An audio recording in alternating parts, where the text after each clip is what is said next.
Boa noite a todos. É um prazer imenso novamente estar reunido com os irmãos e a gente poder proporcionar e trazer uma porção da palavra do Senhor. Que a gente possa ser alcançado pelo Senhor, não é mesmo? Hoje estou com imensa satisfação por ter meu irmão aqui presente, José, meu irmão mais velho agora, né? Prazer ter você aqui, irmão. Deus te abençoe. Uma responsabilidade maior, né? O Vitor falou assim, ó, meu pai vai lá. Eu falei assim, logo hoje? Logo hoje, né? Vai ouvir as mesmas coisas que eu falo sempre, não é mesmo? Mas é isso aí, Deus te abençoe. E a gente está aqui não para transmitir a palavra do Senhor. Que essa palavra possa ser um renovo na sua vida, não é mesmo? Então que Deus te abençoe. Meu sobrinho está chegando também, o Vitor. Vitor, todo mundo sabe que você chegou agora, Vitor. Teve jeito. Deus abençoe, obrigado pela sua presença aí, Vitor. Tá? Vitor é filho do Zezão, crente em Jesus, né? O Zezão também é um novo convertido, graças a Deus. Que o evangelho possa alcançando pessoas, não é mesmo? Vamos abrir a proposta da nossa mensagem na parte da manhã. A gente anunciou que a gente ia falar lá no livro de Êxodo, Naamã, né? 2 Reis, capítulo 5, né? A gente falou sobre isso na parte da manhã e a gente queria compartilhar um pouco mais, né? E todos que estão aqui, minha expectativa, nem que você saia daqui impressionado pelo que eu vou falar, mas que você saia impressionado da palavra do Senhor. Que a palavra do Senhor, apesar de mim, possa trazer para nós um renovo, não é mesmo? Possa trazer uma esperança, possa trazer expectativa e a segurança do caminho da salvação. 2 Reis, capítulo 5, uma passagem muito conhecida, né? Conta aqui a história de Naamã. A gente, na parte da manhã, falou um pouco sobre a ação de Geazi, né? Que a revista da Escola Dominical trouxe para nós, falando sobre a atitude de Geazi, né? Com um título muito interessante, né? Perto do reino, mas longe de Deus. Perto do reino, mas longe do céu. É mesmo? Então, a revista nos direcionou nessa temática e nessa noite eu queria aproveitar um pouco mais desse capítulo tão instrutivo, tão rico em informação, que ele possa trazer para nós esperança.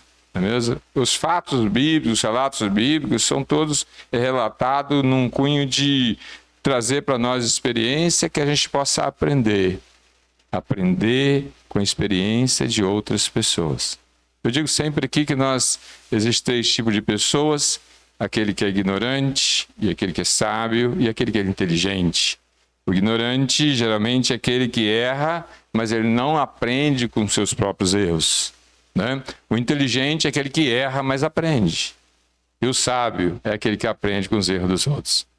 Porque aprender com os nossos erros, meus irmãos, a gente aprende, mas dói muito. Se aprender com os erros dos outros, fica muito mais leve. Então a Bíblia traz informações, passagens, histórias de servos do passado que tiveram grandes ações, grandes conquistas, mas também tiveram grandes derrotas, para que a gente possa aprender. Ninguém é imune à queda, ninguém é imune a se errar na trajetória. Então Naamã, aqui nesse capítulo 5, do versículo 1, começa a história de Naamã. E Naamã, chefe do exército do rei da Síria, era um grande homem diante do seu senhor, e de muito respeito, porque por ele o Senhor dera livramento ao sírio. E era este varão homem valoroso, porém leproso. E saíram tropas da Síria, da terra de Israel, e levaram preso uma menina, na que ficou ao serviço da mulher de Naamã. E disse esta sua senhora: oxalá que o meu senhor estivesse diante do profeta, que está em Samaria, e ele o restauraria da sua lepra. E disse esta sua senhora, versículo 4, então entrou a Naamã e o notificou: o seu senhor, dizendo: assim, assim falou a menina que é da terra de Israel. Então disse o rei da Síria: vai, anda, e enviarei uma carta ao rei de Israel. E foi e tomou na sua mão 10 talentos de prata, 6.000 siclos de ouro e 10 mudas de vestido, e levou a carta ao rei de Israel, dizendo: logo em chegando a ti esta carta, saibas que eu te enviei Naamã, meu servo, para que restaures da sua lepra. E sucedeu que, lendo o rei de Israel a carta, rasgou os seus vestidos e disse: sou eu Deus para matar e para vivificar? Para que este envie a mim, para eu restaurar um homem da sua lepra? Pelo que deveras notai, peço-vos, e vede que busco ocasião contra mim. E sucedeu, porém, que, ouvindo Eliseu, o homem de Deus, que o rei de Israel rasgara os seus vestidos, e mandou dizer ao rei: por que rasgaste os teus vestidos? Deixa ouvir a mim, e saberá que há profeta em Israel. E veio, pois, Naamã com seus cavalos e com seu carro, e parou à porta da casa de Eliseu. Então Eliseu lhe mandou um mensageiro, dizendo: vai e lava-te 7 vezes no Jordão, e a tua carne te tornará a ficar purificada. Porém, Naamã muito se indignou e se foi, dizendo: eis que eu dizia comigo, certamente ele sairá, pôr-se-á em pé, invocará o nome do Senhor seu Deus, passará a sua mão sobre o lugar e restaurará o leproso. Não são porventura Abanar e Farpar, rios de Damasco, melhores que todas as águas de Israel? Não me poderia eu lavar neles e ficar purificado? E voltou-se e se foi com indignação. Então chegaram-se a ele os seus servos, e lhe falaram, e disseram: meu pai, se o profeta dissera alguma grande coisa, porventura não o farias? Porquanto mais dizendo: lava-te e ficará purificado. Então desceu e mergulhou no Jordão 7 vezes, conforme a palavra do homem de Deus, e a sua carne tornou como a carne de um menino, e ficou purificado. Essa história, irmãos, é fantástica. Mas tem muitos ensinos que nós podemos aprender nessa passagem. Muito ensino, muito ensino. Né? Ela começa falando de um homem forte, grande, importante e rico. Olha as características desse homem.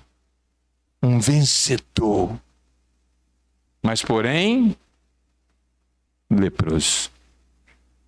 Todo ser humano que você olha nessa vida, independente da sua estatura, status financeiro, aparência e cor, pode ser o que for, porém pecador. Porém pecador. A lepra era uma figura, uma exemplificação do pecado. Era algo que não tinha cura. Era algo que separava as pessoas. Então Naamã, um homem com toda a sua importância, porém leproso. E todos nós também, como homens, nós temos o pecado, que é terrível, terrível.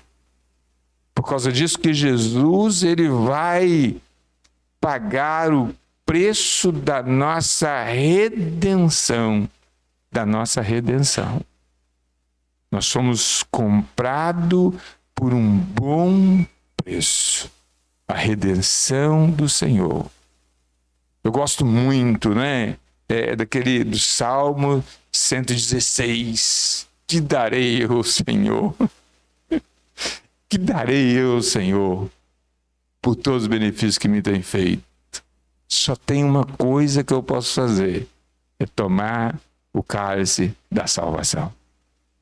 Porque o Senhor, na cruz do Calvário, ele esgotou o cálice da ira de Deus, ao ponto dele chegar no jardim de Getsêmani e dizer assim: Pai, se possível, passa de mim esse cálice. Mas ele tomou, ele esgotou todo aquele cálice e nos proporcionou um cálice de salvação. Então o salmista vai usar essa expressão. O que eu posso dar ao Senhor? Eu só posso dar ao Senhor eu mesmo. Eu mesmo. Porque tudo que eu tenho, que eu sou, é Ele que permitiu. Né? Eu gosto disso quando eu lembro do Dia dos Pais, quando meus meninos eram pequenos, eu que dava o dinheiro para eles comprar meia. Eles só me davam aquilo que já era meu. Deus faz acontecer. Quando você dá algo ao Senhor, você oferta o seu dinheiro e você acha que fez grande coisa, você não, você fez, simplesmente deu aquilo que já era dele. Né? Ele é dono de tudo. De tudo. Você não fez grande coisa, né? Tem pessoas que se vangloriam. Eu pago o meu dízimo corretamente. Faz mais do que grande coisa, né? Eu ajudo, eu faço. Numa sete assim, num egoísmo. Não é que obrigação ajudar as pessoas. Né? Então, Naamã, ele é uma figura de um homem comum. Homem como um de nós. Leproso. Pecador. E o interessante, irmãos, quando eu vejo quando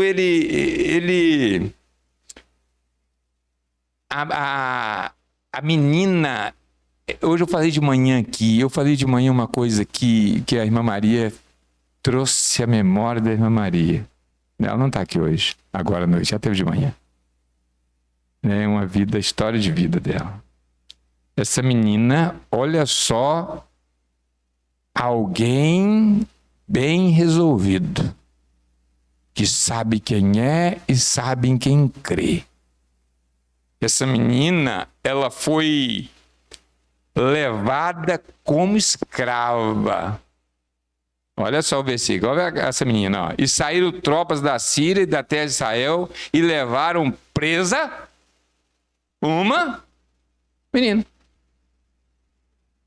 Não sei se você já conversou com alguém, de repente você conversou com alguém que no passado era muito comum levar filha dos outros para criar em casa para ajudar. Era muito comum isso. Era muito comum isso. As famílias mais bem estruturadas, né? As pessoas tinham muitos filhos, né? E se levava para trabalhar. Não sei se você já conversou com mães que teve essa experiência de ver a filha sendo levada por causa da circunstância de pobreza e permitir que alguém levasse a filha, um filho, para poder criar. E eu fico imaginando não, a gente sabe de quanta história, eu vou falar novamente, que desde de manhã ouviu eu falar isso. Eu fico imaginando eu tenho certeza, já conversei com pessoas, a irmã Maria hoje relatou as trajetórias de vida dela. Quantas meninas que foram maltratadas por ter ido por famílias ruins, mas quantas também foram bem tratadas, bem cuidadas, tiveram a oportunidade de crescer, de estudar, mas outras, irmãos, não tiveram nem a oportunidade nem de estudar, nem de aprender a ler. A Maria falou que ela foi levada, né? Não sei se eu posso contar isso, mas vou contar. Se vai zangar comigo, depois vai com a tia que deixou. E ela falando que o garfo dela era separado, o copo ficava debaixo do tanque. Você imagina essa menina sendo levada como escrava, mas uma menina bem resolvida, que tinha plena convicção que ela iria florescer aonde ela estava plantada. A mesma trajetória de José. Eu não sei aonde você está. Eu não sei em que circunstância de vida você está. Mas pode ter certeza, é o Senhor que está permitindo. Então floresça onde você está. Reconheça o Senhor em todos os teus caminhos, e Ele endireitará as tuas veredas. É isso que o Provérbios traz para nós. Reconheça o Senhor em todos os teus caminhos. Reconheça a bondade, o cuidado de Deus em toda circunstância que nós estivermos caminhando. E essa menina, uma menina bem resolvida, ela vira e fala com Naamã, com a mulher de Naamã: se ele tivesse diante do profeta em Israel, ele restauraria sua lepra.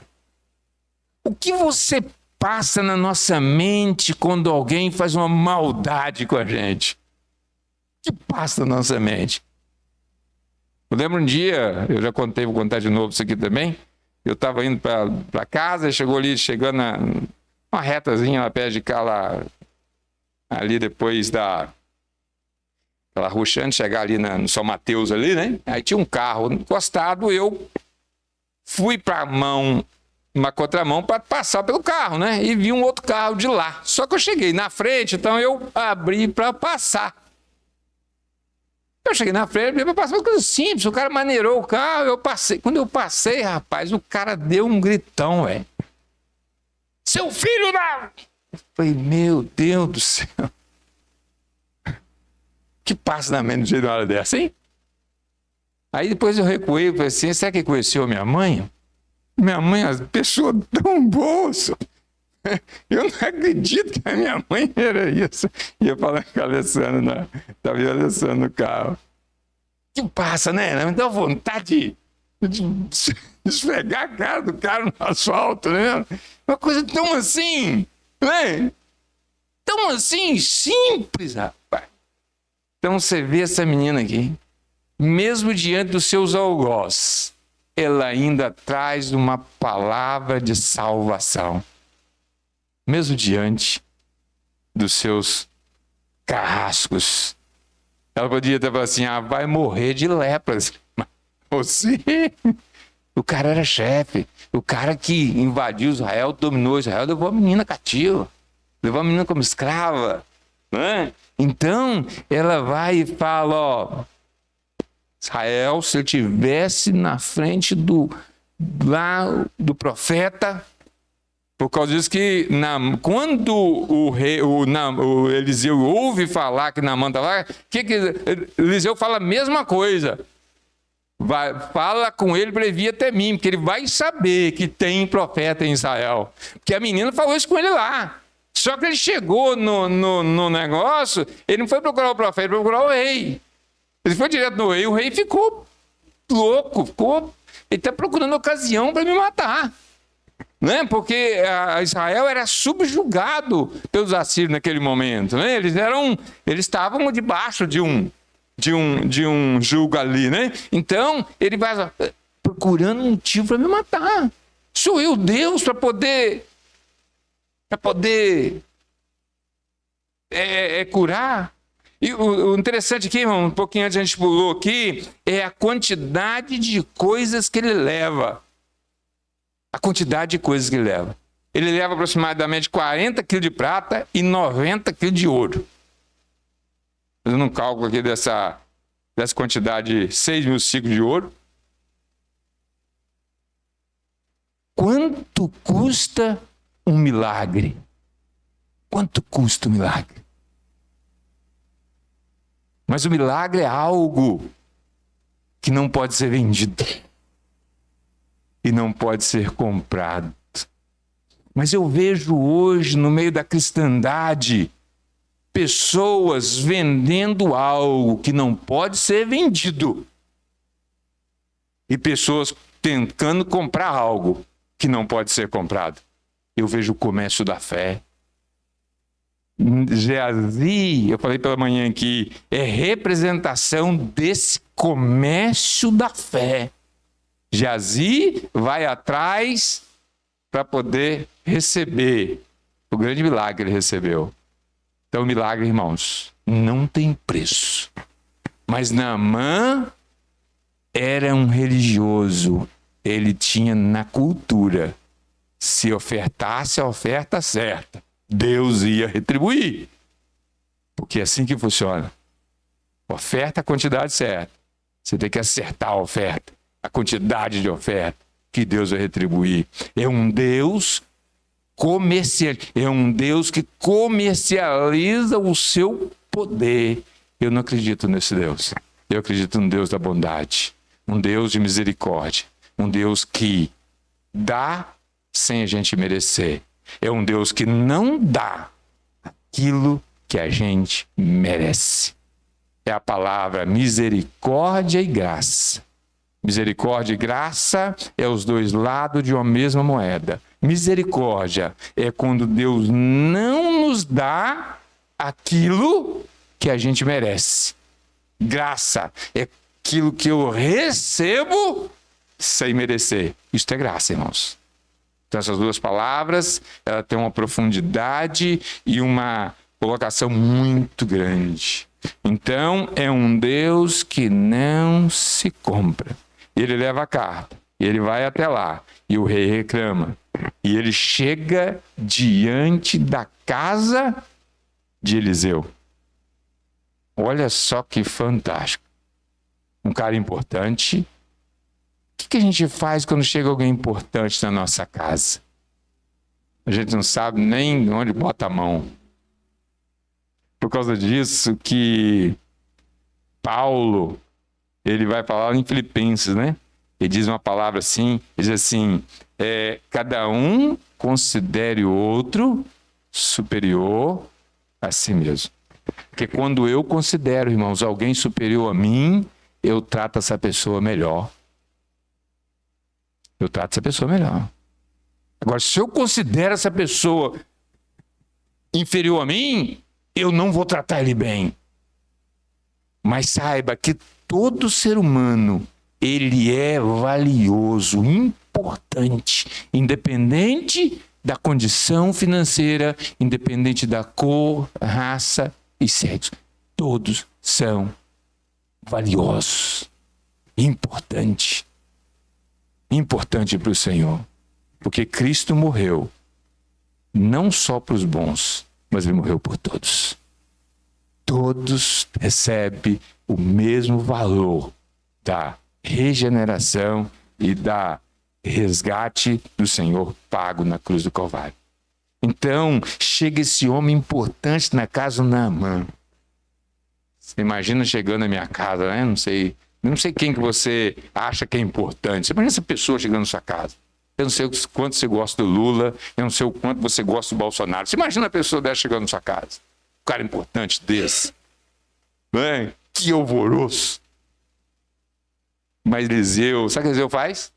Ele sai nem para fora. Não fez diferença nenhuma para ele. Eliseu fala, vai lá e manda ele mergulhar 7 vezes no rio. O cara ficou... Poxa, o cara está acostumado a chegar em tapete de vermelho. O cara não está acostumado a chegar e ninguém receber ele, né? Imagina um cara famoso, né, chegando na casa do sujeito. O cara está acostumado a chegar com o tapete vermelho. E o cara manda um servo lá. De repente foi até Geazi mesmo que foi lá falar com ele. Vai lá e manda eles mergulhar 7 vezes no rio. Ele fica indignado, irmãos. Ele fica indignado. Porque o poder não estava em Eliseu. O poder não estava no rio. O poder estava na misericórdia do Senhor, na bondade de Deus. Você não acha que o poder está em igreja, que o poder está em fulano, em ciclano? Não tem poder. O poder está no Senhor. Você sabe por quê? Porque todos nós somos vaso. Você sabia que você é um vaso de barro? Torto, mais ou menos. Nós somos vasos de barro. O poder, se sair o Espírito do Senhor de nós, é caixão, é vaso de barro. Todos nós somos vasos de barro. No reino não existe degrau. Ao pé da cruz não existe degrau. Ao pé da cruz todos somos iguais. O terreno ele é plano. Ele é plano, irmãos. O mesmo valor pago na cruz do Calvário por alguém que você julga superior é o mesmo valor pago por aquele que você julga inferior. Jesus, quando ele fala de João Batista, ele vai dizer assim: entre os nascidos de mulher não há ninguém maior que João Batista. Não há ninguém maior. João Batista não fez um milagre. João Batista não ressuscitou morto. Não fez nada disso. João Batista viveu ali, anunciou, né, foi morto lá, foi degolado. Não fez nada surpreendente para impressionar. Você sabe, irmão, quando você olha para o irmão do lado e você acha assim, eu sou muito mais importante. Você não é nada. Você julga. A gente julga. A gente fala assim, fulano é importante, né? O Isaac é importante. Né? A Tisa é importante. A gente julga sim. O fulano já não é tão importante. Fulano já não faz nada. Mas o negócio, irmãos, é o critério de Deus. Deus olhou para ele e falou assim, entre os nascidos de mulher, ninguém é mais do que João Batista. Mas no reino, o menor no reino é maior do que João Batista. Você sabe por quê? Porque o menor no reino é cordeiro de Cristo, é filho de Deus. O menor é maior que João Batista. Né? Então, o Naamã chega lá, e Naamã parece que Naamã tá passeando nas igrejas no Brasil, acho. Não é não? Ele chega lá, eu achei que o cara ia fazer um movimento, velho. Ia passar a mão, ia clamar. O cara não fez nada disso. O cara simplesmente mandou, mergulhe no rio. Vou te falar um segredo aqui. Você não comenta para ninguém, não.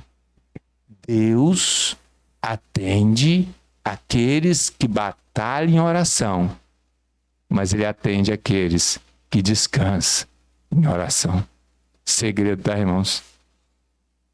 Deus atende aqueles que batalham em oração, aqueles que sobem monte, aqueles que ficam de joelho 2, 3 horas orando ao Senhor. O Senhor atende esses.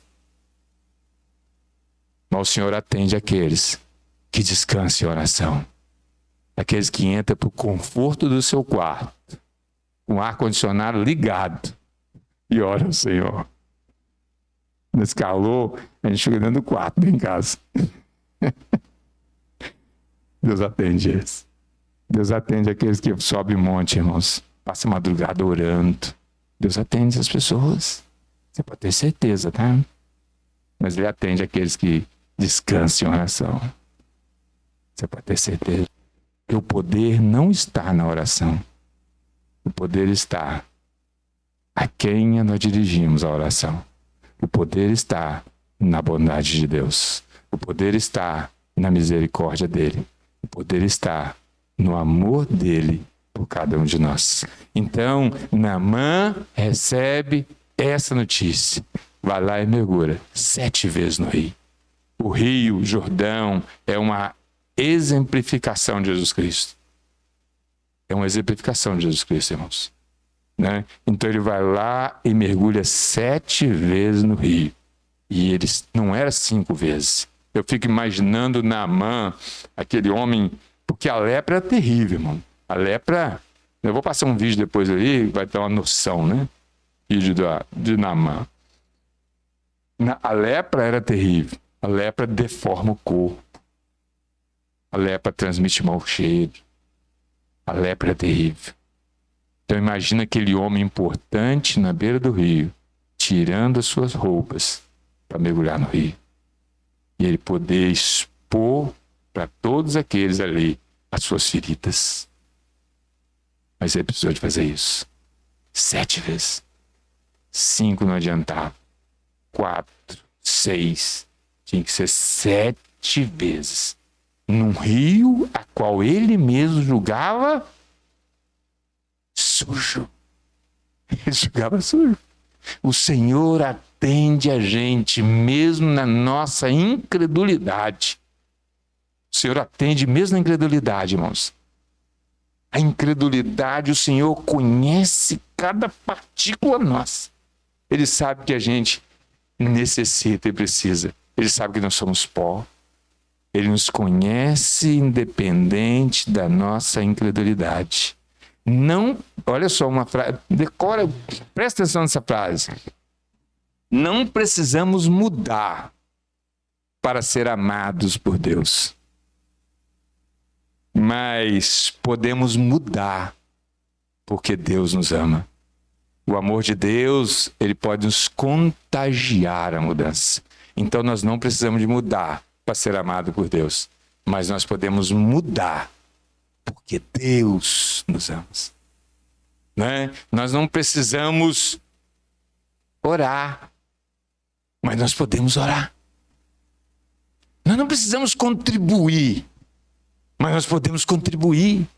Nós não precisamos estar aqui, mas nós podemos estar aqui, irmãos, como igreja, adorando ao Senhor, clamando ao Senhor, divulgando a palavra do Senhor. Nós não precisamos. Não precisamos, mas nós podemos. Nós podemos ser pessoas melhores. Nós não precisamos ser pessoas melhores, mas nós podemos. Porque eu fui comprado pelo Senhor. Né? Eu fui comprado, eu fui regenerado, eu tenho a mente de Cristo, eu tenho tudo. Eu tenho a presença do Espírito Santo em mim. Eu posso melhorar como pessoa. Né? Então, Naamã, ele mergulha 7 vezes. E ele chega aqui e ele é curado. E ele volta. Ele volta. Olha só o que ele fala no versículo 15. Então voltou o homem de Deus e ele toda a sua comitiva. E veio, pôs-se diante e disse: eis que tenho conhecido que em toda a terra não há outro profeta. É profeta? Não é profeta, não? Não foi o profeta? Não foi o profeta que curou? Nós vemos hoje, irmãos, homens valorizados mais que a pessoa de Jesus. Alguém que chamou a atenção de Jesus foi aquele que diz assim: eu tenho muitos soldados ao meu comando. Você nem precisa nem de ir lá. Só uma palavra. Uma palavra de Jesus, tá, irmãos? Não adianta você levar uma palavra que eu falar aqui e achar que você vai fazer o milagre lá. Não adianta nada. Não adianta você... Palavra dele. Não adianta você levar um pedaço né, um pouquinho só meu aqui que não vai resolver, não. Palavra dele. Palavra de Jesus. Então ele volta, ele fala assim, ó: eis que tenho conhecido que em toda a terra não há Deus senão em Israel. Agora, pois, te peço que tomes uma bênção do teu servo. Eu reconheço que existe Deus em Israel. Não houve a valorização do profeta. Por causa disso que Eliseu nem saiu para fora. Ele poderia ter ido embora. Ele nem viu o rosto de Eliseu. Porque Eliseu sabia: o poder não é meu. O poder não é meu. Eu vejo, irmãos, pessoas arrogantes, determinando aquilo que não tem autoridade para determinar. Nós precisamos ser crentes maduros, entendido, que domina bem a palavra, para a gente não ser levado por vento de doutrina. Paulo advertiu isso. Que nós possamos ser crentes maduros, crentes experimentados, crentes que sabem que é filho de Deus e que tem acesso à presença do Senhor. Jesus, quando morre na cruz, o véu é rasgado, simbolizando que a glória de Deus não está mais ali, ela saiu ao nosso encontro. E eu vejo pessoas hoje costurando esse véu para colocar a glória de Deus dentro de um local onde pessoas vão lá buscar. Costurando. o véu que foi rasgado. Não deixa ser aprisionar por métodos e fórmula evangelística. Mas que Deus nos ilumine. Eu queria também, nesse momento, irmãos, propício, eu queria fazer uma aplicação aqui da vida de Naamã. Principalmente para nós que somos marido. E também para as esposas. Eu não sei, de manhã o Batista nem veio, você viu? Cadê o Batista? Ele viajou, é brincadeira, gente, o Batista viajou. Eu falei que Batista, você vem de noite, hein? Aí, mas ele dizia que tinha que viajar. Dizia que ia ver, mandou o Lucas fazer um corte para mandar para você. Gente, eu queria só fazer uma aplicação da vida de Naamã aqui. Naamã, as pessoas que viam Naamã lá fora, como eles viam Naamã? Um homem vitorioso. Olha como as pessoas viam Naamã. Era um grande homem diante do seu Senhor. Um grande homem. As pessoas viam Naamã assim. Um grande homem diante do Senhor, que dera livramento aos sírios. E era este varão homem valoroso, famoso, rico. Eu fico pensando como as mulheres viam a mulher de Naamã. Privilegiada, né?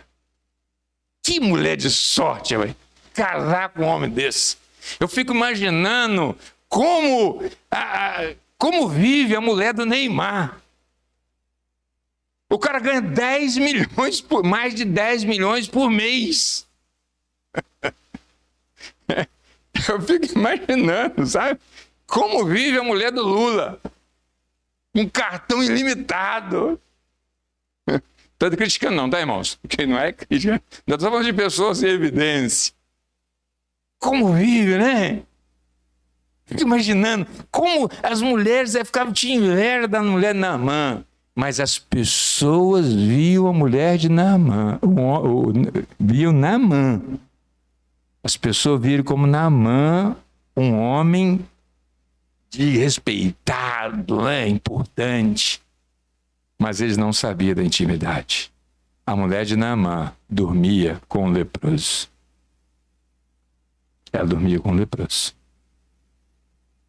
Eu quero trazer uma palavra para nós aqui. Como eu tenho sido lá fora?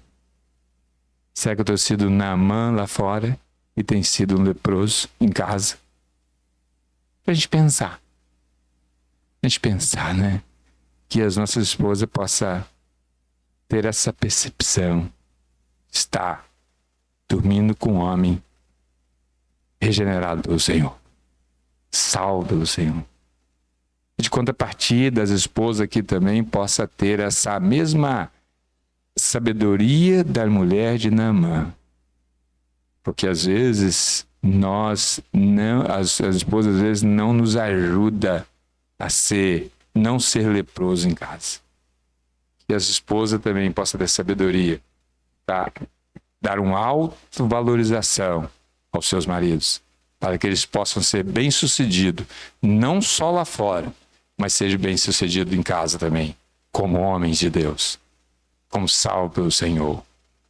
Né? Então que essa palavra nos leve a essa reflexão.